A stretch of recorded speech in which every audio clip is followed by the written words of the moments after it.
ખોટી રીતે પાસા કરે છે। પીટી જાડેજા બાપુ કોઈ અસામાજિક તત્વ નથી, સામાજિક અગ્રણી છે। અમારા ગોંડલ સમાજના કારોબારી સભ્ય છે અને સમગ્ર ગુજરાત રાજપૂત સમાજ માટે કાયમ માટે સેવા કરે છે। એમને રાજકીય કિનાખોરી રાખીને ખોટી રીતે પાસા જેવા કડક કાયદામાં ફિટ કરેલ હોય, તાત્કાલિક પાસા રિમૂવ કરી અમને તાત્કાલિક જેલમાંથી મુક્તિ આપે એવી ગોંડલ શહેર અને તાલુકા ક્ષત્રિય સમાજની માંગણી છે।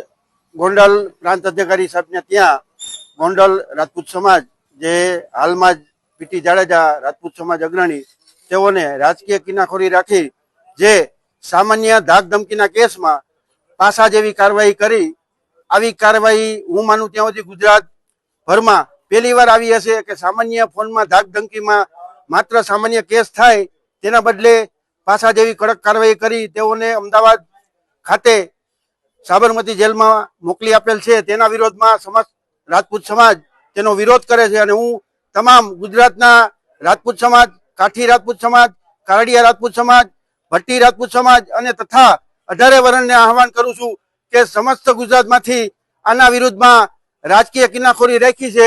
બાહુબલી નેતા, તેનું નામ આપણે લેતા નથી, સૌ જાણે છે કોણ છે। એટલે મારી વિનંતી છે સમગ્ર ગુજરાત રાજપૂત સમાજને કે તમે પણ આવું આવેદન આપી અને સમગ્ર રાજપૂત સમાજ જાગૃત બને તેવી મારી નમ્ર વિનંતી છે। આજરોજ ગોંડલ શહેર તથા તાલુકા ક્ષત્રિય સમાજ દ્વારા માનનીય ડેપ્યુટી કલેક્ટર દ્વારા મારફત મુખ્યમંત્રીશ્રીને એક આવેદન આપ્યું છે કે અમારા સામાજિક અગ્રણી માનનીય પીટી જાડેજા સાહેબને જે રાજકીય કિનાખોરી રાખી અને જે અસામાજિક તત્વો ઉપર કલમ લગાડવાની હોય તેવી પાસા જેવી કડક કલમ, કોઈ પણ સામાન્ય એક કેસ જે ફોનમાં સામાન્ય બોલાચાલી થઈ એમાં પાસા જેવી કડક કલમ લગાડી અને રાજપૂત સમાજનું અસ્મિતા આંદોલનની આગેવાની પીટી જાડેજા સાહેબે લીધી હતી એનો ખાર રાખી, રાજકીય કિનાખોરી રાખી અને રાત્રે 10 વાગે જાણ વગર ધરપકડ કરી અને અમદાવાદ સાબરમતી જેલમાં જે મોકલી આપેલ છે એના વિરુદ્ધમાં અમે આજ સમાજ દ્વારા આવેદન આપી અને મુખ્યમંત્રીશ્રીને રજૂઆત કરી છે કે તમે જે આ કાર્યવાહી તમારી પોલીસે કરી છે તે બિલકુલ અયોગ્ય અને બિનકાયદેસર છે। જો આવી રીતે ક્ષત્રિય સમાજને તમે દબાવવા માંગતો તો ક્ષત્રિય સમાજ કોઈ પણ દિવસ ખોટી રીતે દબાવવાનો નથી, ના તો ભૂતકાળમાં દબાવવાનો હતો ના ભવિષ્યમાં દબાશે। અને જેટલો તમે ક્ષત્રિય સમાજને દબાવવાનો પ્રયત્ન કરશો ભવિષ્યમાં તેટલું જ તમને નુકસાન જશે।